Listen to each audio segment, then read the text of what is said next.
Olá, eu sou Andréia Pinheiro, psicóloga clínica e host do podcast Psicologia em Evidência. Hoje eu vou trazer uma convidada especial para falar com vocês sobre um novo projeto que estamos desenvolvendo, que é o nosso grupo de supervisão clínica para psicólogos. Nesse grupo de supervisão clínica poderá participar tanto profissionais que já têm um longo caminho aí na psicologia clínica, profissionais iniciantes e também estudantes de psicologia. Eu vou trazer para vocês a minha amiga e convidada, Tanara Ribeiro, para que a gente possa bater um papo e explicar de forma um pouco mais aprofundada de como vai ser especificamente o nosso grupo de supervisão clínica.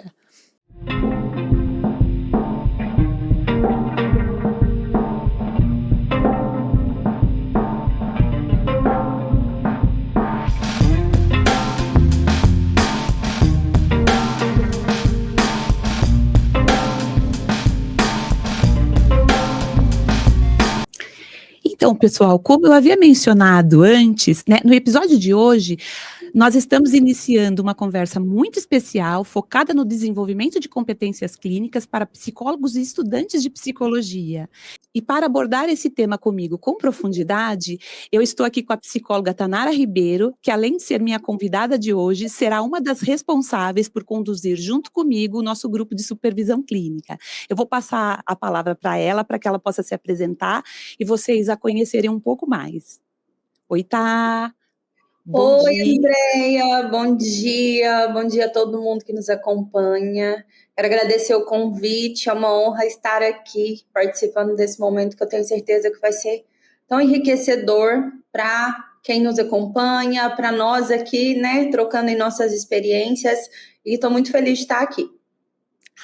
Eu que agradeço sua participação aqui hoje, né? A gente deu voltas aí para conseguir conciliar a nossa agenda, mas eu acredito que a participação da Tanara aqui, né, principalmente nesse episódio de hoje, era imprescindível, né? Para vocês verem o nosso jeitão, né, de se comunicar, um pouco da nossa personalidade aí, o nosso jeito de ser, para que vocês pudessem entender como de fato vai acontecer na vivência, né, da supervisão clínica, né, porque às vezes a gente entende a supervisão clínica como um lugar assim rígido, né, onde a gente está sendo ali avaliado e julgado. E não, a gente quer trazer um pouco dessa nossa experiência, né, clínica, como psicóloga clínica, como supervisora, né. A Tanara tem uma vasta experiência, ela vai contar aí para vocês, e para que vocês pudessem ficar o mais à vontade possível, se sentirem confortáveis para trazer as demandas, né, para o grupo de supervisão, porque na nossa opinião, o grupo de supervisão, né, ele é um momento, né, ele é um lugar que ele precisa ser acolhedor, onde a gente possa ficar à vontade, né, para falar sobre a nossa prática, das dificuldades, né, que a gente está tendo, muitas vezes com algum caso em específico, ou da condução clínica de um determinado protocolo, né, existem diversas nuances dentro da supervisão clínica, né, mas a nossa missão aqui não é apontar erros, muito pelo contrário, a nossa missão aqui é proporcionar um ambiente acolhedor, né, com muito conteúdo, né, baseado na teoria, nas técnicas, na nossa experiência clínica, para que vocês possam se sentir bem, né, e aprender com as outras profissionais que também vão estar participando do grupo, né, tanto como supervisionadas e o pessoal que pode participar agora, né, nesse grupo de supervisão como ouvinte, né, estudantes de psicologia ou outros profissionais. A gente acredita que seja muito enriquecedor, porque muitas vezes a gente vai aprendendo com a evolução clínica ali, né, na supervisão de outros colegas. Mas antes da gente discorrer um pouco mais sobre esse assunto, né, eu queria que a Tanara se apresentasse, falasse um pouco da vivência dela como psicóloga, as formações, para que vocês possam conhecê-la um pouco mais. Obrigada, e é isso que você trouxe, né? O objetivo da supervisão em grupo é principalmente essa troca. A nossa profissão, ela tem uma particularidade, né, importante, que é a questão do sigilo, o cuidado ali com a vulnerabilidade dos nossos pacientes. Então, ter um lugar acolhedor, um lugar seguro, sem julgamentos, para dividir as inseguranças, as angústias e aprender a melhor forma ali de manejá-las é muito importante, né? Eu via isso muito em sala de aula, inclusive, Andréia. Eu fui professora de graduação de curso de psicologia por mais ou menos aí 5 anos. Também já estive aí presente em módulos de pós-graduação e especialização em terapia cognitivo-comportamental, podendo aí contribuir também como professora. E na psicologia eu estou aí há mais de 12 anos já de carreira, né? 6 deles aí exclusivamente dedicados à prática clínica, ao atendimento clínico. E a supervisão, na verdade, de uma certa forma, ela sempre me acompanhou para além ali dos atendimentos, que desde ali mais ou menos 2018 que eu comecei a acompanhar as primeiras turmas de estágio na empresa que até então eu trabalhava, eu já tinha contato com essa questão ali do ensino, do compartilhar, e até resgatando um pouquinho mais, né, na faculdade eu já dava monitorias, então ensinar sempre ali me acompanhou de alguma forma, né? Eu venho de uma família ali de professoras, então acabava que esse contato ele sempre foi muito frequente, eu sempre me senti muito confortável nesse lugar. E compartilhar, né, um conhecimento que contribua com a formação de outras pessoas é uma responsabilidade, sim, muito grande, mas se você faz isso com ética, com comprometimento, com responsabilidade, você agrega muito também ali na carreira do outro, assim como vários profissionais agregaram a nossa, né, até então. Assim que eu concluí a graduação de psicologia ali em 2013, eu já iniciei imediatamente a especialização em terapia cognitivo-comportamental.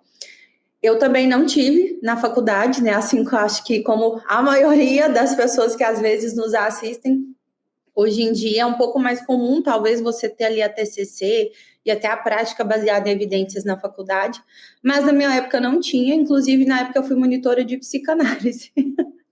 E que era o que... Era o que tinha, mas eu falei, gente, é um conhecimento que vai agregar, né? Vamos lá. E aí eu terminei a graduação, já comecei a especialização. No último ano eu conheci uma professora que era da área e me encantei, nunca mais deixei a TCC, né? De lá para cá, além da pós-graduação, eu sempre fui, né, me preocupando em me atualizar constantemente. Atualmente estou cursando aí 2 pós-graduações em psicopatologia e em psicologia baseada em evidências, que entra aí as terapias cognitivo-comportamentais. Tenho formações também na terapia comportamental dialética, na terapia de aceitação e compromisso, e eu acho que um diferencial importante também, né, que é o que a gente vai trazer muito ali no grupo de supervisão, é essa ideia do empreender na psicologia, o se posicionar estrategicamente ali na sua rede social, no seu consultório, ou nos ambientes ali que você está profissionalmente. E eu acredito que a maior contribuição que a gente possa trazer ali no grupo é justamente entender essa individualização, essa particularidade, né? Não vai ser sobre você pegar um método, uma fórmula, um protocolo pronto, aplicar com uma promessa de resultado. Não, até porque nem eu nem você acreditamos nisso, né?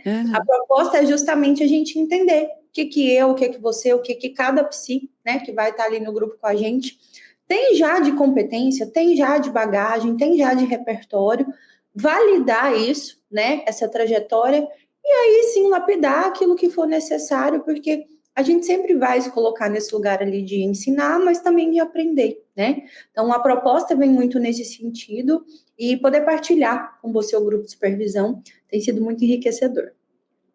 Vocês viram que eu trouxe uma participante de peso aqui hoje, né, gente? A Tanara tem uma vasta experiência, ela tem um raciocínio clínico espetacular, ela tem essa didática, né, essa facilidade de passar esse conhecimento de forma mais prática, né, traduzir essa questão dos livros, né, dos artigos, a forma como a gente estuda, né, as teorias, a prática clínica, né, a aplicação disso, mas ela tem essa facilidade em traduzir para nós, né, e para as pessoas que vão participar do grupo, de uma forma assim leve, tranquila, né, e esse é um dos objetivos que a gente tem, né, desmistificar mesmo a teoria, né, porque qual que é o intuito também do nosso grupo de supervisão? Né? Não é ensinar protocolo rígido e engessado. Se for necessário, nós vamos ensinar protocolo, né? Nós vamos direcionar, né, as teorias necessárias, bibliografias, para que a pessoa possa ter ali, né, um conteúdo onde ela possa se respaldar para ter esse aprendizado. Mas, para além disso, né, a gente queria ajudá-los a desenvolver, de fato, esse raciocínio clínico, né, porque, assim, a gente entende que dentro das terapias cognitivo-comportamentais, né, isso nos ajuda demais, principalmente se a gente estiver aplicando essa abordagem, né, respaldada, né, pela prática baseada em evidência, que é uma das coisas que eu e a Tanara, né, nos identificamos demais, porque tanto ela quanto eu fazemos outras pós-graduações relacionadas, né, à prática baseada em evidência na psicologia, para que vocês possam, dentro desse guarda-chuva aí das terapias cognitivo-comportamentais, entender qual que é o melhor tratamento, mais eficaz e mais disponível, né, atualmente para as questões clínicas que vocês trazem, mas não de uma forma rígida. Porque o que a gente tem visto muito, né, em outros grupos de supervisão? Eu e Tanara, antes da gente fazer qualquer coisa, a gente se coloca de cabeça, mergulha nisso, né? Então, assim, desde o ano passado, do nosso encontro presencial, em março do ano passado, a gente levantou essa possibilidade de construir esse grupo, e desde então, né, cada uma ali estudando determinada faceta, né, do que seria importante para que a gente pudesse trazer, né, para o grupo de supervisão, porque nós duas já somos supervisoras clínicas individuais, né, para terapeutas de forma individual, mas a gente queria entender de que maneira a gente poderia contribuir ainda mais com um número maior de pessoas, né, levando esse conhecimento. E o que a gente gostaria muito de trazer para vocês, né? Que muitas vezes determinado protocolo de tratamento, né, intervenção que a gente possa fazer, nem sempre se faz necessário, né, pelo aquele caminho de forma rígida, e muitas vezes, talvez acho que na maioria das vezes, né, Tanara, a gente não pode aplicá-lo de forma tão rígida, né, a gente tem que entender a subjetividade do paciente, entender a nossa expertise dentro daquilo ali, né, e de como talvez a gente precise inverter a ordem ali do processo para preparar o paciente para receber uma intervenção, né, que ele precise, né. Tanara sempre coloca exemplos práticos, né, que facilitam o nosso entendimento com relação a isso, né. Ela vai poder falar um pouquinho para vocês aqui no episódio, né, de como a gente pode ver isso na prática clínica, né, um paciente com o mesmo diagnóstico e por onde que a gente deve começar. Talvez não exista esse deve começar, né, talvez a gente precisa entender de fato, né, que para a gente alcançar determinado resultado, né, e aplicando determinadas estratégias, a gente precisa dar um passinho anterior, né, educar esse paciente, né, em algumas intervenções anteriores e que pode ser exclusivas da TCC ou não, desses outros guarda-chuvas, que pode nos auxiliar para que ele consiga obter o melhor resultado possível diante daquela estratégia que a gente está elencando ali, né, como melhor evidência ali para tratar determinadas questões. O que você acha, tá? Você gostaria de complementar com relação a isso? Com certeza, eu acho que você trouxe bem essa questão ali da individualização, né? Acho que quando a gente pensa hoje no tratamento em saúde mental, cada vez mais as evidências científicas, elas têm apontado para esse modelo transdiagnóstico, elas têm apontado para esse modelo ali focado em processos. E aí, o que a gente chamaria de processos, pensando num raciocínio clínico? É você entender o que levou aquele paciente para a terapia em termos de sofrimento, em termos de vulnerabilidade, em termos de se sentir, às vezes, desesperançoso, de não ver mais saída, né? Então, quando o paciente ele chega ali e busca um acompanhamento psicológico, claro que a queixa, o sintoma, a dificuldade ali que ele está tendo, né, comportamentalmente, emocionalmente, ela é sim válida, né? Uma coisa ele não vai se sobrepor à outra, pelo contrário, elas se complementam. Mas focar em processos é focar, por exemplo, né, em processos, por exemplo, emocionais, em que vários transtornos compartilham, né? Focar ali num transdiagnóstico. Meu paciente, ele tem talvez uma desregulação emocional intensa, porém, né, isso ali não necessariamente determina um diagnóstico. Então, é olhar para o paciente a partir daquilo que traz sofrimento para ele, a partir daquilo que deixa ele nesse lugar ali de vulnerabilidade, de sensibilidade, de realmente ali, às vezes, não ver algo ali que o leve a mudar aquele quadro, né? E aí isso vai entrar as intervenções aqui que a gente chama de contextuais, ou ali o guarda-chuva, né, que você disse, das terapias cognitivo-comportamentais, que vai desde a análise do comportamento, a TCC clássica, a DBT, a ACT, e aí não quer dizer que a gente vai pegar tudo, colocar ali num potinho, fazer uma salada e sortear, não. A individualização, ela é justamente o oposto disso. Eu tenho todo esse repertório teórico, que é importante, né, disponível, porém, eu tenho que saber qual repertório vai ajudar meu paciente. E eu gosto muito de trazer um exemplo, né? A gente imaginar um paciente que tem transtorno de ansiedade generalizada, o TAG. É um diagnóstico que não é incomum na prática clínica, né? Lembrando que para fazer diagnóstico, abrindo um parênteses, a gente simplesmente não vai olhar esse paciente ansioso porque ele pensa muito no futuro. Ah, esse paciente é ansioso porque ele tem pensamentos acelerados. Podem ser sinais, né? Mas, pensando em diagnóstico, a gente tem que ter frequência, intensidade e sofrimento clinicamente significativo. Então, a gente vai partir daí. Mas supondo que você fez a sua avaliação, a sua anamnese de fato, né? Você tem lá 3 pacientes com transtorno de ansiedade generalizada. Hoje nós sabemos, né, em termos ali até de evidências científicas, que para tratamento ali, né, como boa resposta pelo paciente, a TCC clássica, ela é indicada ali em termos do protocolo para TAG. E o protocolo, ele é importante. Porém, ter um protocolo a ser seguido, um protocolo ali que vai fundamentar a nossa intervenção, não quer dizer que eu vou pegar ali o que está no manual e replicar igualmente em todos os pacientes. Não vai funcionar. E aí, às vezes, é onde começam as inseguranças, principalmente de quem está começando na prática clínica, ou de quem está fazendo ali uma transição de carreira de outra área da psicologia para a clínica. Eu pego o livro, eu estudo, inclusive um dos livros que está aí com a Andrea, né, que eu costumo... eu estou ajeitando aqui para que vocês possam ver. É a nossa base aí da terapia cognitivo-comportamental, né, que é o livro base ali da Judith Beck. Só que livro é teoria. A teoria é muito válida, a gente sempre vai se conectar com ela. Mas, com o paciente, não é simplesmente a gente pegar o manual e aplicar. Então, eu posso ter 3 pacientes com o mesmo diagnóstico. Só que, às vezes, eu tenho um paciente que ele tem um diagnóstico de TAG, só que ele tem mais sintoma cognitivo. É aquele paciente que os pensamentos são acelerados. É aquele paciente que o tempo todo ele está ruminando algo. Eu posso ter um segundo paciente que também tem TAG, mas ele já tem sintomas mais comportamentais. É um paciente que ele tem ataques de pânico com mais frequência, que ele se esquiva, ele evita algumas situações com receio ali dessa ansiedade. E eu posso ter um terceiro paciente com TAG que vão ter sintomas cognitivos e comportamentais.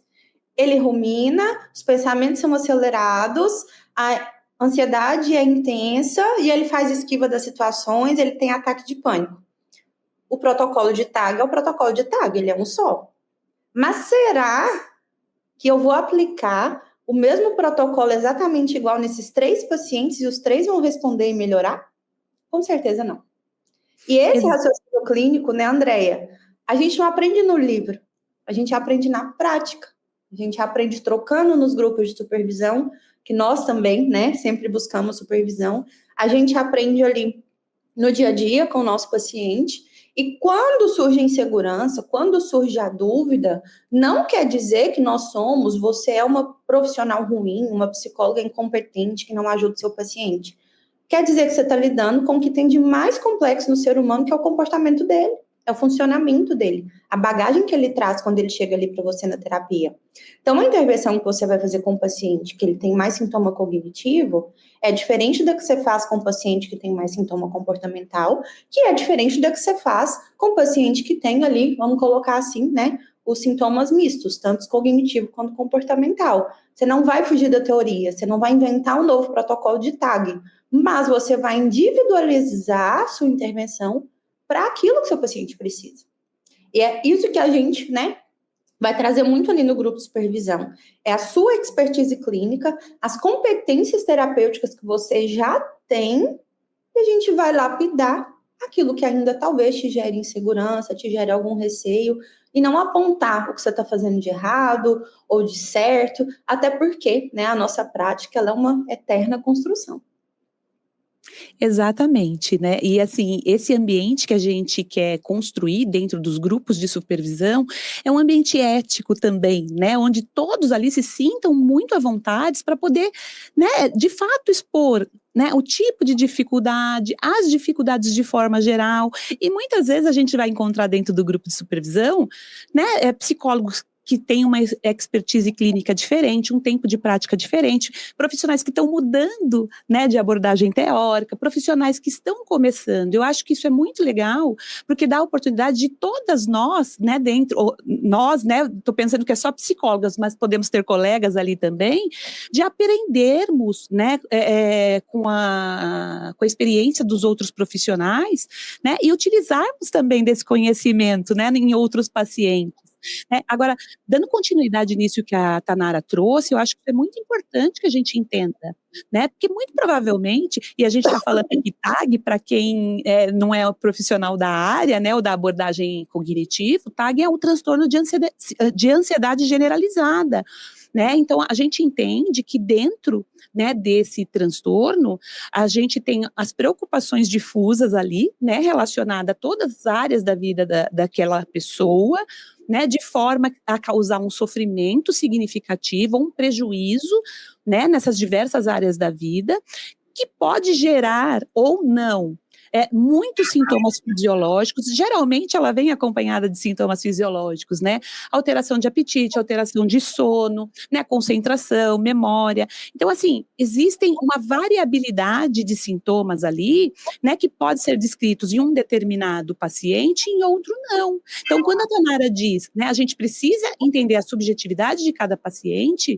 é nesse contexto. Talvez com alguns pacientes a gente vai precisar trabalhar primeiro, né? Pensamentos, crenças, as regras que estão ali, né, os mantenedores daquele transtorno, mas muitas vezes você vai precisar munir esse paciente de algumas ferramentas, outras, né, para que ele possa fazer esse processo, porque muitos têm insight sobre isso, alguns têm menos insight, outros, né, além das preocupações, ele tem comórbido aquilo, uma desregulação emocional mais intensa, outros têm uma desesperança profunda, né, a depender do tempo de sintomatologia, né, do tratamento que ele conseguiu fazer ou não, né, do acompanhamento que ele pode ter ao longo de alguns anos sofrendo com aquele transtorno, a cronicidade desses sintomas podem trazer agravamento em outras situações, né, relacionadas ao humor, relacionadas a outras condições, né, outras áreas da vida, inclusive, né? E elas, geralmente, elas nunca vêm sozinhas, né? Elas já estão acompanhadas de outras comorbidades. Muito geralmente, quando isso vai se arrastando, né? Que a gente não consegue buscar essa ajuda de forma antecipada. Então, assim, olhar para os processos que estão por trás, né? Do desenvolvimento deste quadro é muito importante, né? Mesmo a gente tendo uma ideia ali, né, que a gente precisa expor esse paciente, né, às vezes a esses pensamentos, a essas regras, né, a situações ali, né, que as crenças dele dizem que ele não deveria estar, ou não poderia, ou não conseguiria. Às vezes a gente precisa trabalhar com esse paciente intolerância ao mal-estar, né? Intolerância à incerteza, que está muito relacionada, né, aos sintomas, à manutenção, né, ali do transtorno, né, que são os mantenedores ali daquele quadro. Então, muitas vezes a gente vai precisar munir, né, trabalhar outras questões com esse paciente antes de aplicar algum protocolo em si, né? Então, né, que vai ficar assim, claro, talvez, na nossa supervisão, né, porque muitas vezes o profissional chega com aquela percepção de que assim, olha, eu fiz o protocolo, né, eu estudei sobre isso, mas eu não deu certo, né, e eu me sinto, acho que eu não sou capaz de fazer isso, de atender esse paciente, e não, né, é que a gente escuta falar muito, né, Tanara, por aí nos grupos de supervisão, né, e a gente escuta muito nas redes sociais também, é uma coisa que me incomoda muito, e eu não sei como é que é para Tanara, mas essa questão, né, de você colocar o supervisionado ali, né, como uma pessoa que nunca sabe, uma pessoa insegura, para ficar dependente, né, de fazer supervisão clínica para conseguir atender, né, para conseguir dar um bom direcionamento para aquele caso, né, e a gente sabe que o aprendizado, ele é constante, né, a gente não para de estudar nunca, né, então assim, eu participei de alguns grupos de supervisão esse ano anterior, de 2024, né, eu mergulhei aí, né, em diversos grupos de supervisão, me capacitando, né, observando como é que era essa prática. Em alguns deles, o que eu vi ali era uma prática, né, do profissional que estava comandando ali, o supervisor. É como se o profissional não tivesse essa expertise, né, essa capacidade de desenvolvimento desse raciocínio, né, e ficasse ali dependente de uma vida, né, da supervisão clínica, alimentando ali crenças que talvez, né, a pessoa nem tivesse sobre si, né, sobre ele como profissional. Então, assim, né, isso também eu acho que é um agravante hoje em dia dentro da prática, né, de supervisão clínica. Como é que você vê isso, Tanara? Com certeza, porque assim como o objetivo da terapia não é o paciente nunca ter alta, né? A terapia ela é um processo que tem começo, meio e fim. A supervisão também, o objetivo é desenvolver o profissional. O objetivo é lapidar o profissional, né? Assim como nós, talvez lá inicialmente nas nossas carreiras, a gente tivesse uma necessidade maior de supervisão em termos ali de frequência. Hoje a gente, né, vez ou outra tem um caso que a gente também vai precisar dessa orientação, mas não significa, né, que a supervisão ela precisa gerar essa dependência. E na minha percepção, né, esse discurso, essa colocação de você, né, reforçar a insegurança para então propor ali uma solução para um determinado problema, eu acho ele até antiético quando a gente pensa aí na prática clínica, né? Por quê? A gente tem, no mínimo, saiu da faculdade hoje, 5 anos ali de bagagem já. Isso é inquestionável. Se você é psicóloga, você já tem, vamos supor que nunca mais na sua vida você estude, você já tem 5 anos ali de bagagem da graduação.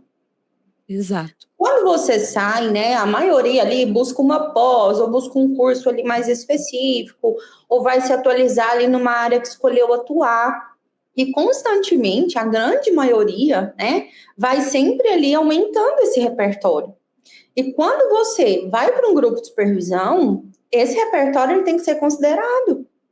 A gente não vai simplesmente, né, ignorar toda a sua bagagem até ali e te propor, né, uma invenção da roda ali e você aplicar uma técnica, uma estratégia que milagrosamente ela vai resolver o problema do seu paciente, porque isso não existe. Então, considerar a sua bagagem é saber que você já tem a sua expertise clínica, é entender, né, a forma ali que você acolhe o seu paciente, é compreender como que você faz as suas intervenções, como que você ali já conduz o seu raciocínio clínico e a partir disso, né, como que a gente pode otimizar, melhorar, desenvolver aquilo que você já tem, que por algum motivo te traz insegurança, né? Eu falo que a gente sempre vai estar aprendendo algo sobre o nosso paciente, porque a ferramenta da psicologia é o comportamento humano, né? E ele muda constantemente. E por se tratar de uma ciência, né, que a psicologia é, a ciência também muda constantemente. Então, vez ou outra, uma intervenção ali, ela passa ali por uma atualização, Os próprios testes, né, que nós psicólogos às vezes usamos, às vezes eles são validados, às vezes eles não são, a gente tem que estar sempre muito atento a isso também. A questão da legislação, as normas que regem a nossa profissão, resoluções, o código de ética, que às vezes, né, sempre tem atualizações. Então, a gente tem que sempre estar em movimento, mas não significa que o fato da nossa profissão exigir uma atualização constante, que aquele repertório, aquela bagagem que a gente já tem, a gente vai ignorar, né? Porque você não se tornou psicóloga da noite para o dia, mesmo que você tenha saído da faculdade hoje, nesse momento. Você ficou 5 anos ali para atingir esse objetivo, né? Então, isso vai ser considerado, porque eu acredito, e eu penso que a Andrea também, ninguém sabe tudo o tempo todo. E ninguém entende de tudo o tempo todo, né? Então, até na própria psicologia, quando a gente pensa nas abordagens, quando a gente pensa nas áreas que a gente vai atuar, é justamente pela complexidade que eu falo ali da nossa ferramenta de trabalho, a gente tem que ter um foco para a gente realmente ajudar o nosso paciente, né? Então, quando a gente pensa aí nas TCCs, as terapias cognitivas comportamentais, Tanara, eu tenho que dominar todas as TCCs, guarda-chuva todo? Tem que ser expert em todas? Claro que não. Mas você tem que ter uma noção, que é onde entra a visão transdiagnóstica, é onde entra a questão do processo. Você não precisa ser especialista na área do comportamento, você não precisa ser especialista em TCC, ser especialista em DBT, em ACT, enfim. Mas você precisa ter uma noção, né? Porque a ideia das terapias cognitivo-comportamentais, até entendendo essa questão dos processos ali do nosso paciente, é você, né, ter essa disponibilidade, você ter esse guarda-chuva ali à sua disposição, mas saber como que esse guarda-chuva vai ajudar o seu paciente. Porque, às vezes, na sua percepção, a melhor forma do seu paciente lidar com o ataque de pânico é fazendo uma respiração diafragmática. E aí você propõe isso para ele. Só que talvez ele, na hora do ataque de pânico, ele não vai se lembrar disso. Principalmente nos primeiros, né, momentos ali que vocês estiverem em acompanhamento. Ele vai simplesmente se focar no ataque de pânico. E aí pode ser que naquele momento ele chegue, né, na sessão seguinte, te informa que ele teve ataque de pânico e você pergunta, você fez a respiração diafragmática? Ele vai falar, não, na hora não lembrei. Se você, né, não entende o funcionamento do paciente e do transtorno em si, você pensou, não, a respiração está lá no protocolo, então eu vou ensinar para ele, ele vai aplicar, vai dar tudo certo. Seu paciente chega, ele teve ataque de pânico e nem lembrou da respiração. Nossa, eu sou uma psicóloga muito ruim mesmo. Nem sei ajudar ele a fazer uma respiração na hora do ataque de pânico. Eu sei que esse pensamento passa, né? A gente se julga incompetente. E é por isso que eu quero que você aprenda a raciocinar clinicamente. Por isso que eu e a André estamos aqui para te ajudar a não pegar o protocolo e fazer um Ctrl-C, Ctrl-V dele. Nós estamos falando de seres humanos, cada um vai ter um funcionamento. Né? Mas é você entender que não é porque não funcionou, que seu paciente não aplicou, que você é incompetente, que você fracassou, que você não consegue ajudar o seu paciente. Você precisa entender o contexto de cada comportamento do seu paciente. Porque cada comportamento tem uma função. A gente não faz o que faz porque simplesmente a gente acordou naquele dia com vontade. Pelo contrário, eu costumo brincar que a vida adulta é mais fazer sem vontade do que com vontade mesmo. Exato. Mas, ao mesmo tempo, né, você conseguir ali olhar para isso de uma maneira mais compassiva. A compaixão que muitas vezes você tem pelo seu paciente, você tem que ter por você também como psicóloga. Eu costumo dizer que tá para nascer um profissional mais autocrítico do que psicólogo. Nasce um psicólogo, nasce uma autocrítica. Então, a gente precisa também aprender na mesma proporção a autocompaixão e ir lapidando, né, esse processo ali com o nosso paciente, entendendo que cada comportamento tem uma função, cada comportamento tem um contexto. E não adianta você aplicar a melhor técnica, a melhor estratégia, a melhor intervenção, se você e o seu paciente não entenderem a função daquele comportamento. E aí é onde a gente fala que a TCC ela é muito mais do que só aplicar técnica, né, Andrea? Com certeza. Às vezes o paciente, ele chega, né, angustiado, em sofrimento, e ele quer resolver aquele problema com urgência, né? Você pode acolher essa urgência dele, né? Inclusive você deve fazer isso, mas não é simplesmente ensinando uma técnica que você vai ajudá-lo efetivamente, né? Acolhe, escuta, entende quando que aquele comportamento ocorre, qual que é a frequência, por que que aconteceu, se tem um momento específico, se é de uma forma geral, e traz para o seu paciente essa percepção, para ele validar ou não, porque muitas vezes ele está tão no automático que ele não percebe que aquele comportamento ele sempre tem um contexto, ele sempre tem uma função. E quando você, né, enquanto profissional, consegue trazer isso para ele, consegue sinalizar isso para ele, fica muito mais fácil dele também entender o caminho ali para mudar aquilo. E aí acontece, né, de uma forma muito mais efetiva também, a adesão à terapia, ao tratamento, e tudo isso que a gente está trazendo aqui é a construção de um raciocínio clínico estratégico. O que é um raciocínio clínico estratégico? Não é aquele raciocínio clínico que você apenas, a teoria é importante, mas não é aquele que você apenas pega o protocolo e aplica. É aquele que você pega o protocolo, individualiza ele para cada paciente que você tem. E muitas vezes a gente vai ter dificuldade de fazer isso. E aí é onde entra, né, a supervisão para ter essa troca, para ter essa construção diante daquele receio, daquela dúvida, daquela insegurança que às vezes a gente vai ter mesmo. Perfeito, tá? E assim, trazendo um pouco ainda disso que você está falando, que eu acho que é muito importante, né? Às vezes a gente recebe muito, né, nas supervisões individuais, e até mesmo quando você atende alguns psicólogos, né? Na minha prática é muito comum, né, ter profissionais da psicologia em terapia, deles relatarem, olha, eu apliquei todo o protocolo, né, eu faço um plano de ação com o meu paciente, mas ele não adere, né, eu já tentei de tudo, e de fato a pessoa tem expertise para fazer aquilo, né, ela fez de forma como estava ali, né, só que muitas vezes esse processo, de fato, ele precisa ser colaborativo, né, e como a Tanara falou ali, muitas vezes quando você consegue, né, mostrar para esse paciente de forma colaborativa, você vai construindo com ele a visão, né, que você está tendo daquele processo que ele está te contando, né, da expertise que ele tem sobre a vida dele, né, trazendo ele, deixando ele, né, se apropriar desse conhecimento sobre ele mesmo, entender, né, que de fato tem algumas coisas ali que não estão colaborando e que talvez a gente possa trabalhar junto neste contexto, né, qual que é a motivação que ele tem ali naquele momento, né, para mexer em determinadas situações, porque muitas vezes, né, pessoal, a gente sabe que a gente vai precisar expor ao paciente a situações que são muito desagradáveis, que geram muito sofrimento, né, e que muitas vezes ele vai se recusar, né? Porque ele sabe que ele tem que fazer isso. Muitas vezes eles sabem o que eles têm que fazer. Talvez eles não saibam o como fazer isso de uma maneira, né, que eles não se sintam mergulhados, fusionados, presos naquele sofrimento eterno, né? Então, até para a gente propor alguma estratégia para o paciente, a gente tem que entender a motivação dele para o tratamento, para aquela estratégia,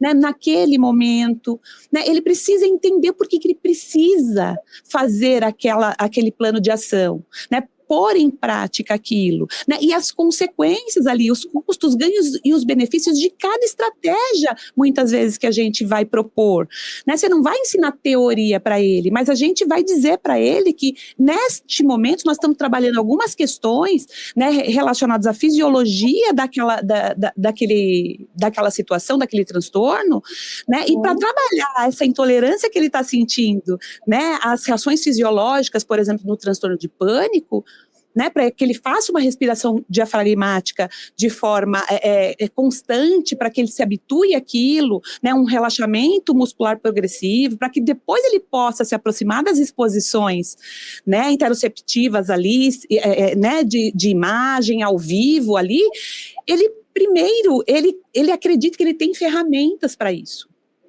Né, ele já se sinta um pouco mais munido, né, dessas ferramentas e dessa capacidade, né, e se sinta um pouco mais no controle daquela situação, né, para que ele possa de fato aderir, né? Ele tem que entender para que aquilo serve. Então, muitas vezes, não é a falta de expertise do profissional em saber o que precisa ser feito com pacientes com TAG ou com pânico, né? Ou com transtornos de humor, né? Que a gente vê bastante na clínica. Mas sim, de fato, o que aquele paciente precisa naquele momento para que ele possa aderir ao tratamento. Né? Então, se a gente for pegar um protocolo para algum tratamento, a gente vê lá que tem 10, 12, 15 sessões. Mas a gente não pode esquecer que aquele protocolo foi construído dentro de um laboratório, né? Com todas as variáveis ali, né? Dentro de um padrão rígido ali. Né? As pessoas... né? As pessoas que estão passando pelaquela pesquisa ali, né, validando aquele método, elas são pessoas que são selecionadas a dedo para aquilo, né? Geralmente elas são pessoas que têm um diagnóstico único, né? E se tem algum outro contexto ali interferindo, que não seja algo que possa interferir nos dados de pesquisa, né? Então, assim, na vida real, nós somos pessoas múltiplas, né? A gente tem muitas situações da nossa vida que podem desencadear sejam transtornos ou seja um sofrimento sem transtorno. Né? E muitas vezes isso aparece na minha prática também, de profissionais que não conseguem tratar, porque está muito presa à teoria, né? um protocolo, e não consegue tratar aquele paciente porque não sabe o que fazer, não tem um protocolo para ser aplicado. Né? A gente pode usar protocolo em pacientes que não têm transtorno? A gente pode, né? Mas a gente precisa entender ali o que está gerando, né, aquele sofrimento, né, avaliar ali, né, esses pontos fortes dessa pessoa, se de fato é uma coisa circunscrita ali, aquele momento, né, aquele tempo que ele está vivendo, ou se é algo que possa ser um potencial ali, um fator desencadeador, em breve, de abertura de um quadro de saúde mental mais agravado. Então, assim, isso, eu acho que assim, é a cereja do bolo, né, que a gente não vê sendo divulgada, né, que a gente não vê muitas vezes quando a gente participa de um grupo de supervisão, né, que geralmente a pessoa vai lá, preenche um formulário, descreve aquele caso, né, fala a sua dúvida, né, e o supervisor vai dizer, olha, aqui você teria que ter feito isso, aqui você faz isso, aqui você faz aquilo, né, que eu acho que, assim, em muitos momentos, deixa nós, né, quando estamos participando como supervisionados ali, numa situação de, assim, será que um dia eu vou chegar nesse lugar? Será que um dia eu vou conseguir desenvolver esse raciocínio? Será que eu vou saber, né, usar, né, de todo o meu conhecimento? Porque, como a Tanara falou, a gente já sai da universidade com 5 anos de prática. Né, 5 anos de prática, assim, de aproximação da teoria, né, talvez não seja a teoria que a gente gostaria de estar estudando, né, que a gente pode fazer isso por fora, mas a gente tem sim uma bagagem, né, e a gente vai buscar especializações, e a supervisão nesse momento dá essa possibilidade de você aprender, de você ir transformando ali, né, o seu conhecimento e adequando ao seu jeito de ser, a melhor prática para o seu paciente, porque não dá para a gente aplicar uma técnica ali, né, por exemplo, de uma DBT, de uma ACT ou de uma TCC, ou seja lá qual outra intervenção, né, assim, de uma forma rígida, né, a gente precisa adequar isso ao nosso jeito de ser. Né, o paciente precisa estar na nossa frente acreditando, né, que você está compreendendo o que ele está dizendo, né, o sofrimento que ele está vivenciando, né, e talvez para isso a gente, é o nosso jeito, né, é o nosso vínculo, é a forma da gente se vincular terapeuticamente com esse paciente que vai dar essa abertura para que a gente possa implementar essas coisas, né, e muitas vezes não é dito isso, a gente fala de vínculo terapêutico como uma parte importante e teórica dentro desse mundo das TCCs, mas a gente também não coloca que existe um jeito de ser de cada um e de nós profissionais. Né? A Tanara muito provavelmente aplica com maestria lá o conhecimento, todo o conhecimento dela dentro daquela possibilidade, né? Do jeito dela ser. Né? Na minha prática clínica eu aplico o conhecimento também teórico, que é igual para todos nós, né? Assim, você vai estudar TCC, é o conhecimento que você vai aprender, o mesmo que eu vou aprender, o mesmo que ela vai aprender. Né? Mas o jeito que eu entendo aquilo, o jeito que eu consigo colocar aquilo em prática faz toda a diferença na vida daquela pessoa. Né? Então, assim, esse grupo de supervisão tem essa missão também, né, de trazer essa percepção para cada um de nós, de que, assim, está tudo bem ser, né, o psicólogo que eu sou.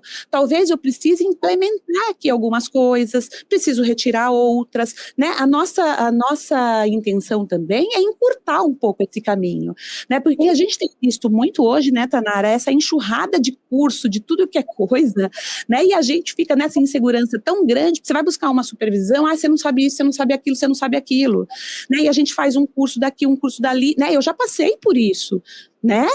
Quando eu senti essa insegurança em atender. Para cada dificuldade, para cada insegurança, um curso. Um curso. Então, a gente tem ali uma bagagem de milhares de cursos e talvez a gente não se sinta segura para pegar aquilo, adequar ao nosso jeito de ser, né? E aplicar de forma ética, certo? Entendendo o desenvolvimento daquela pessoa, desenvolvendo o raciocínio clínico.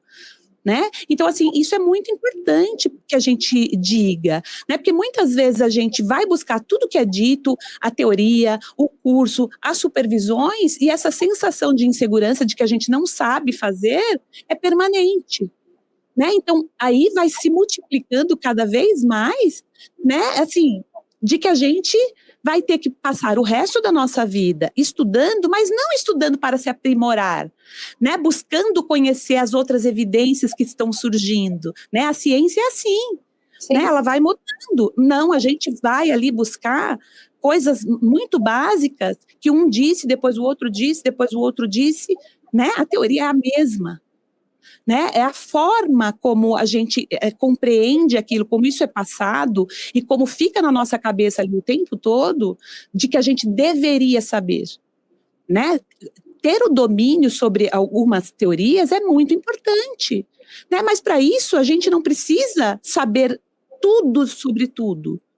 A gente pode ir estudando, pegar um livro, eu preciso ler sobre determinada coisa. Eu tenho livros, né, que eu li alguns capítulos, que eu li algumas páginas, Sim. É aquilo que eu preciso naquele momento, né, e isso vai somando, né, no meu conhecimento, nas minhas referências. Não que eu precise, para tratar um paciente com TAG, ler todos os protocolos de TAG, todos os livros, não, né, é aquilo que eu preciso para aquele momento. O que você acha, Tanara, disso? Você trouxe um ponto, né, que eu sempre costumo dizer nas minhas supervisões individuais, que eu falo, você tem o seu jeito de fazer a TCC, de fazer a ACT, de fazer a DBT. Só que muitas vezes, né, pode ser que algumas pessoas associem isso, então eu vou tirar da minha cabeça. Eu vou fazer então do jeito que eu acho que tem que ser. Não. O seu jeito de aplicar a teoria é o que a Andréia explicou agora ali perfeitamente, né? A teoria vai ser a mesma. Se você for estudar cognitivo comportamental aqui, se você for estudar na Inglaterra, nos Estados Unidos, no Canadá, em qualquer lugar, a teoria é a mesma. O que muda vai ser ali o idioma que o livro foi traduzido. Mas a base, ela não vai mudar. Foi uma teoria criada e já validada. Então, isso não muda em qualquer lugar do mundo. Mas eu vou conduzir de um jeito, a André vai conduzir de outro, minhas supervisandas conduzem de outro. E não quer dizer que tem um jeito certo ou errado de você conduzir, né? E é onde entra muitas vezes que as pessoas têm dificuldade ali, né, nessa questão do vínculo da relação terapêutica, porque a terapia, ela também é uma relação. Você se relaciona ali com o paciente se relaciona com você. Então, assim como você se relaciona com um namorado, uma namorada, um amigo, uma amiga, um colega de trabalho, você também se relaciona com o psicólogo se relaciona com você. Só que, claro, né, cada relação tem um contexto e tem ali a sua função, que relação também é comportamento, né? Então, é uma relação que precisa ter uma construção de um vínculo. E essa construção desse vínculo, ela não acontece quando você simplesmente pega um protocolo e aplica. Seu paciente, ele não é um robô. O paciente, ele é um ser humano. Ele sente, ele sofre, ele tem crenças, ele tem pensamentos, ele tem uma história de vida, às vezes ele tem traumas que são dele, fazem parte da história dele. Então, acolher essa história, né, eu costumo dizer que é mais importante que saber aplicar qualquer teoria. Porque se você não sabe acolher o seu paciente, se você não consegue, né, formar ali com ele um vínculo em que ele se sinta confortável, que ele se sinta seguro para compartilhar os maiores medos, os maiores receios, as maiores vulnerabilidades que às vezes ele tem na vida dele, e tá guardando ali só para ele, a terapia não acontece, por mais que você tenha a teoria ali decorada de A a Z. Então, é uma construção, né? E essa construção é o que a gente acredita que é o desenvolvimento dessas competências ali de você, enquanto terapeuta, enquanto psicóloga, com o seu paciente, né? Quando a gente fala ali da prática baseada em evidências, eu sempre gosto de frisar isso também, Andréia, que as pessoas acham que a prática baseada em evidências são testagens de ratinhos em laboratórios, né? E eu falo que a pessoa que pensa assim não entendeu o que é uma prática baseada em evidências. Que até ali para começar, uma pesquisa rápida, você colocar no Google, né? Os 3 pilares da prática baseada em evidências. A gente vai se deparar lá, né? Com a expertise clínica, que é isso que a gente está conversando aqui, né? Desenvolver esse repertório, desenvolver a sua forma de conduzir, a sua maneira ali, né, de aplicar a teoria. A gente tem também a melhor evidência científica disponível, né? Que aí é onde entra ali a questão de ser baseado em evidência. Então, por exemplo, hoje se você pega ali um tratamento de transtornos do espectro autista, você não vai usar TCC, você não vai usar ACT, você não vai usar DBT, porque hoje, até então, né, a melhor evidência é a análise do comportamento, que é ali no formato do método ABA. Se você pega um paciente, o paciente chegou para mim, fechou o diagnóstico, transtorno de personalidade borderline. Você não vai conduzir o tratamento pela TCC, pela ACT, nem pela análise do comportamento. Você vai conduzir pela DBT. Ah, por quê, Tanara? Porque você acha que assim é mais legal? Não. Porque tem estudos robustos, né, que hoje indicam que nesses casos específicos que eu citei aqui para vocês, essas abordagens são aquelas que possuem mais evidência de melhora, de evolução, de desenvolvimento do paciente, quando aplicado no contexto daquele transtorno. Tanara, então eu não posso usar outra abordagem com o meu paciente nesse exemplo que você deu? Poder, você até pode, né? Mas você não vai estar usando a melhor evidência disponível. Aí já não seria talvez uma prática baseada em evidências, pode ser que você não tenha o resultado ali esperado. Então, isso também é raciocínio clínico. E o terceiro pilar de uma prática baseada em evidências, que eu costumo dizer que ele é o mais importante, só que eu acho que é o que também as pessoas mais ignoram. É o que pega, né, aí no entendimento. Exatamente. A preferência e os valores do seu paciente. Não existe prática baseada em evidências sem que o seu paciente participe ativamente do processo. Mesmo que você, profissional, saiba que a DBT é a evidência disponível hoje mais eficaz para tratar border, quando você propõe isso ao seu paciente, se ele não estiver disposto, não adianta nada você dominar a DBT. Se você sabe, né, que transtorno do espectro autista, melhor evidência disponível é ABA, se a família, nesse caso, né, não estiver disposta a participar, e o paciente também ali, né, que geralmente, na maioria das vezes, começa ali na infância, né, não adianta nada você ser especialista em ABA. E não existe preferência e valor do paciente no tratamento se você não constrói junto com ele uma relação, um ambiente de acolhimento que reforce esse vínculo terapêutico e ele se sinta à vontade para te trazer o que ele prefere ou não.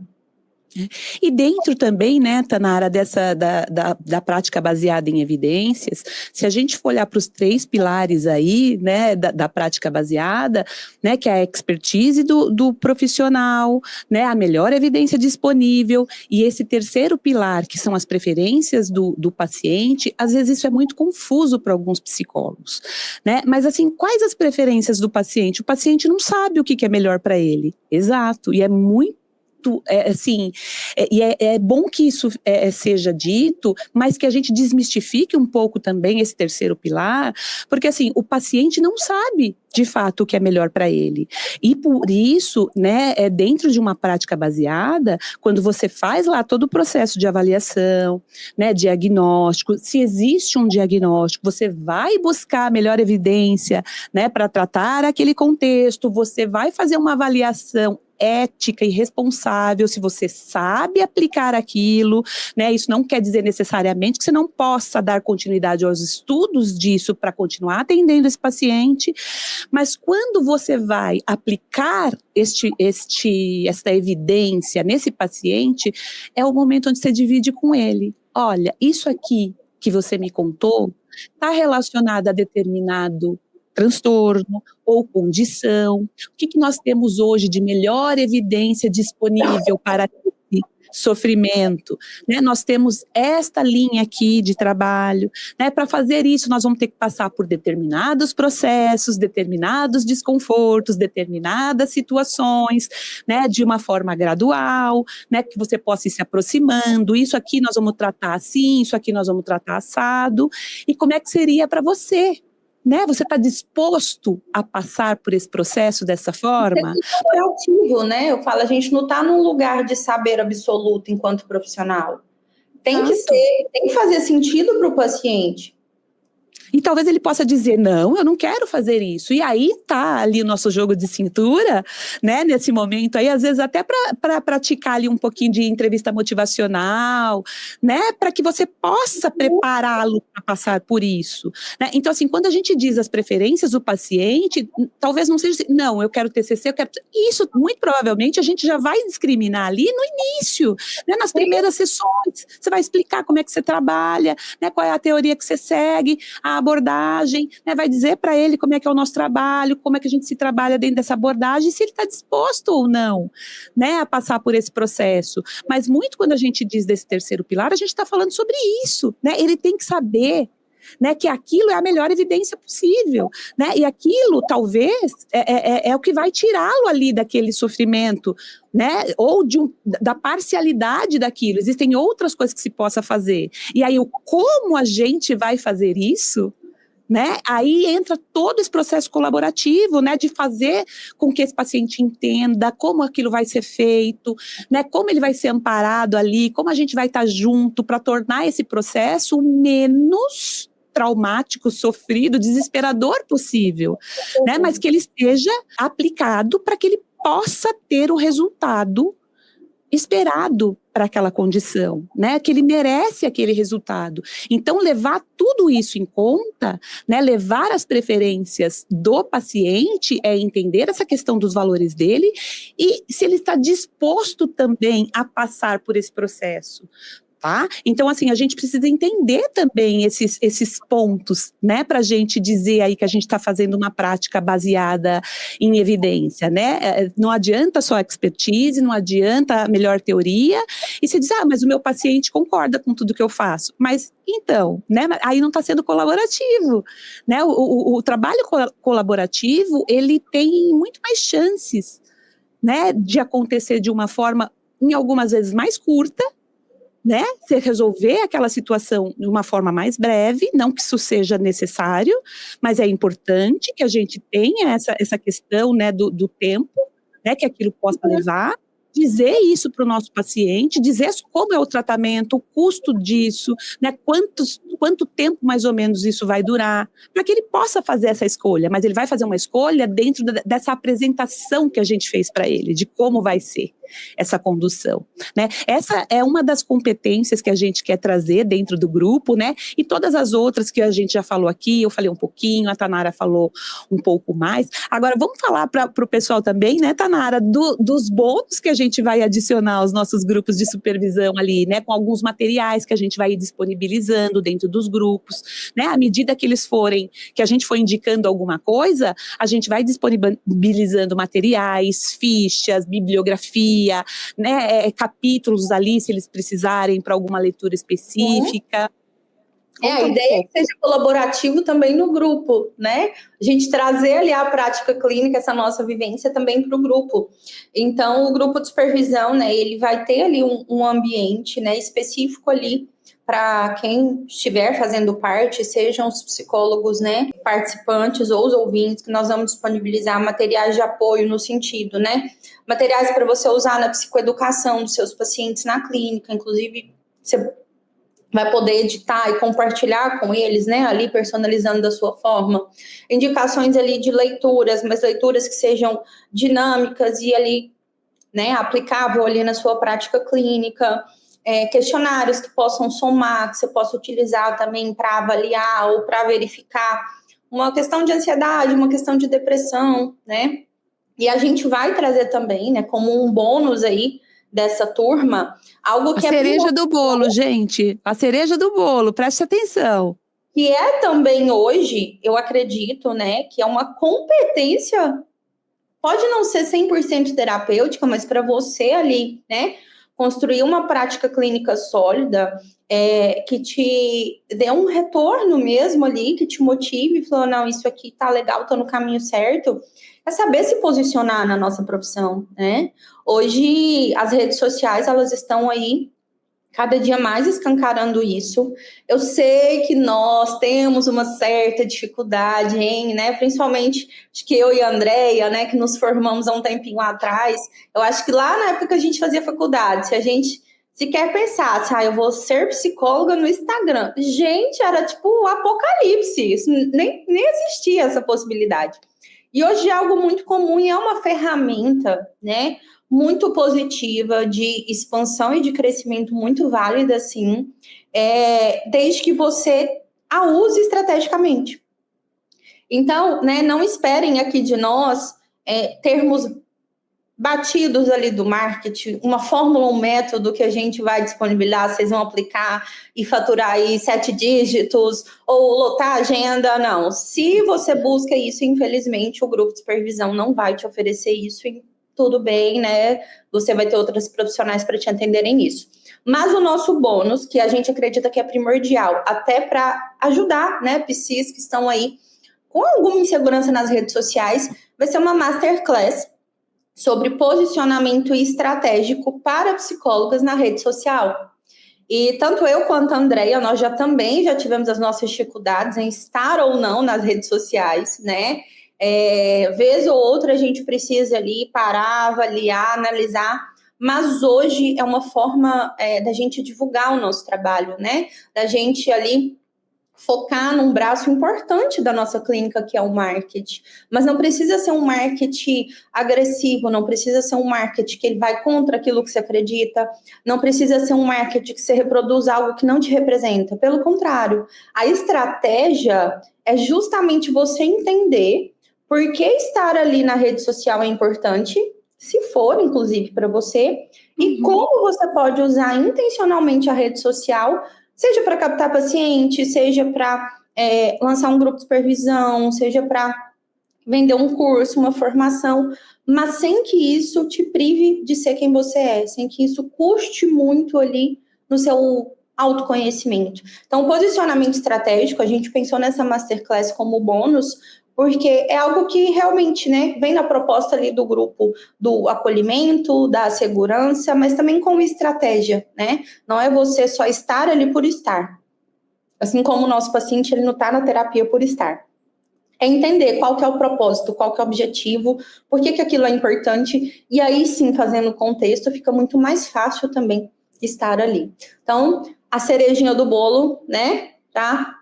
Os PCs que estiverem conosco aí nessa turma, essa masterclass vai ser disponibilizada aí para todos vocês.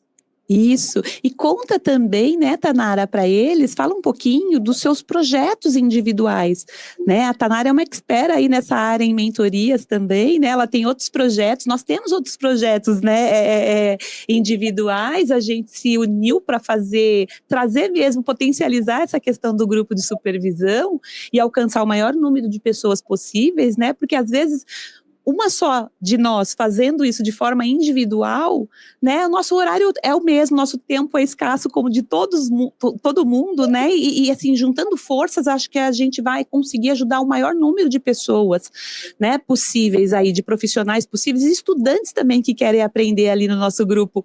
Então, no nosso grupo de supervisão também vai ter essa possibilidade de tanto profissionais quanto estudantes, né, de psicologia, participarem como ouvintes, né, e a gente vai possibilitar que essas pessoas participem com um custo baixo, para que elas de fato possam participar o quanto antes, né, desse grupo aí, trocar ideias ali, né, talvez não possa ser levado um caso ali para ser supervisionado naquele momento como ouvinte, mas ele vai poder tirar dúvidas possíveis, né, e desenvolvendo esse raciocínio clínico e essa expertise. Vou passar aqui para a Tanara para que ela possa falar um pouco desses projetos individuais que ela tem aí na prática dela. Eu sempre falo que para a gente construir uma prática clínica sólida, né, o primeiro passo que a gente tem que entender também é que o nosso consultório, ele é uma empresa. E às vezes, né, algumas supervisandas, algumas psis que me procuram, falam, Tanara, mas meu consultório sou só eu que faço tudo, eu não tenho quem me ajuda em nada. Não tem problema. Ou às vezes fala, Tanara, mas o meu consultório, eu sou pessoa física, eu não tenho nem CNPJ, como que eu sou uma empresa? É justamente trazer, né, essa percepção diferente já desde o início, né? Independente ali do tamanho que você tem ou de onde você quer chegar. Por quê? Pensar no seu consultório como uma empresa que de fato não é sobre o quanto você fatura, não é quantas pessoas tem na sua equipe. É pensar justamente com uma visão macro. Então, nós hoje, né, quando a gente sai da faculdade, a gente não vai se preocupar só com os atendimentos. Claro que é a parte ali primordial da nossa atuação, né? Mas quando a gente pensa hoje na prática clínica, a gente tem ali a gestão contábil, a gente tem que saber, né, os impostos, as contribuições, as anuidades que a gente tem que pagar. A gente tem a gestão financeira, né, uma vez que você vai para a clínica e você é autônoma, é importante você ter esse conhecimento, né? O que é ali faturamento, o que é lucro, o que é entrada, o que é saída.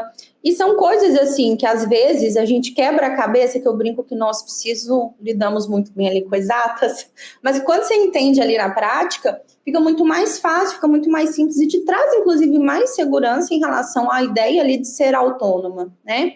Tem a parte do marketing. Por quê? Para o seu paciente chegar até você, te escolher como profissional que pode ajudá-lo ali a lidar com as demandas dele, ele tem que saber que você existe. Então, como que o seu paciente vai saber que você existe se você não divulga isso de alguma forma?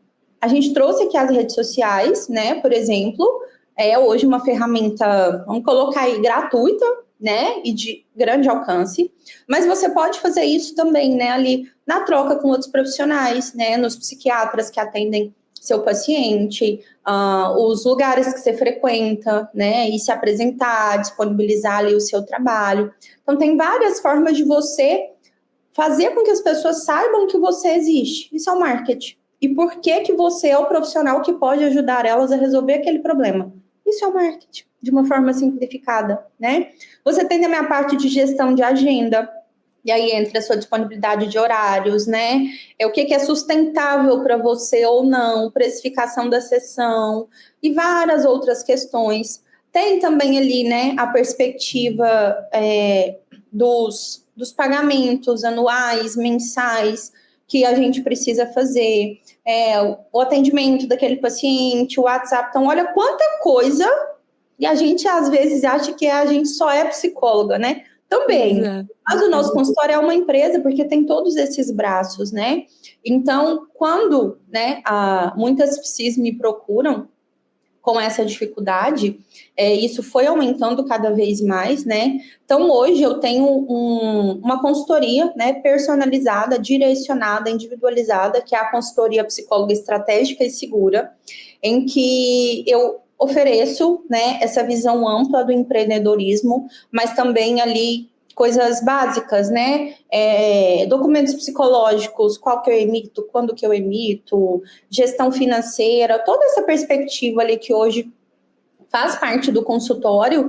Na consultoria Psicóloga Estratégia e Segura, a gente direciona, né, de uma forma individualizada. Por quê?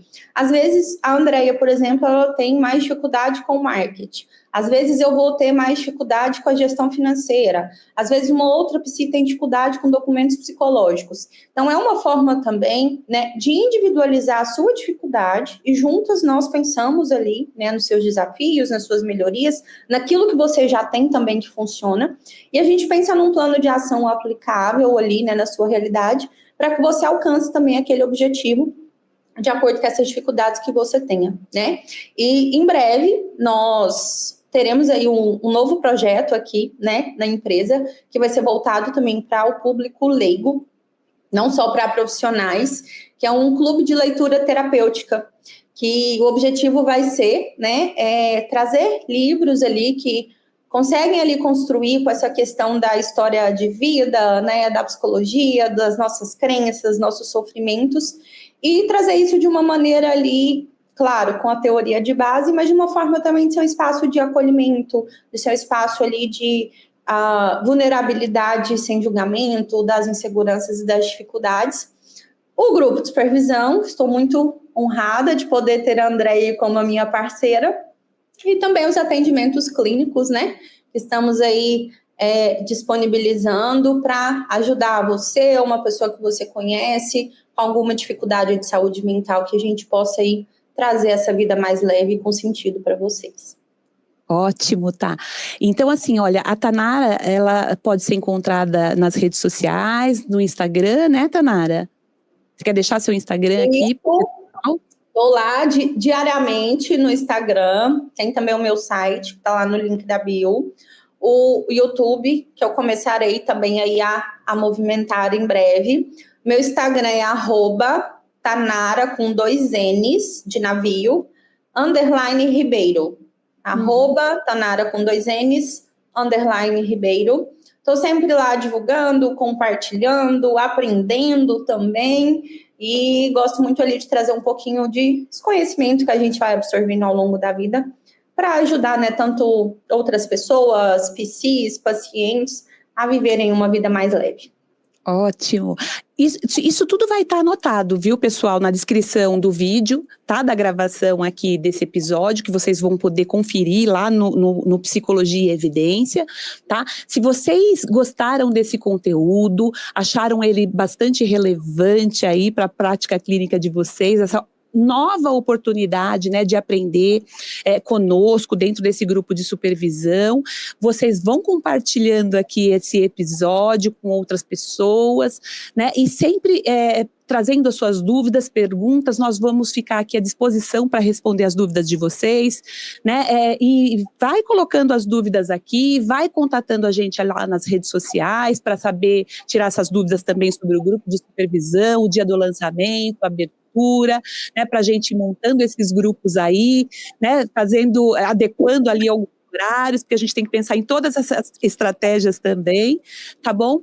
E eu gostaria de finalizar esse episódio aqui, agradecendo a presença da Tanara, dizendo que eu estou bastante feliz, né, de estar dando início a esse novo projeto, né, junto com ela. Acredito que a gente tem bastante coisa para contribuir, aprender também com vocês, né, e esse é um projeto no qual a gente se dedica bastante, né, da mesma forma que a gente se dedica, né, na atuação dessas outras áreas aí, né, distintas que a gente tem, e eu gostaria muito de que vocês pudessem conhecer um novo jeito, né, de lidar com as suas dificuldades, ou de simplesmente, né, desenvolver ali um raciocínio de que você possa aplicar tudo aquilo que você já sabe de um jeito que te deixe tranquila, segura, né, porque a nossa intenção sempre é a melhora do nosso paciente, né, a gente está desenvolvendo todo esse trabalho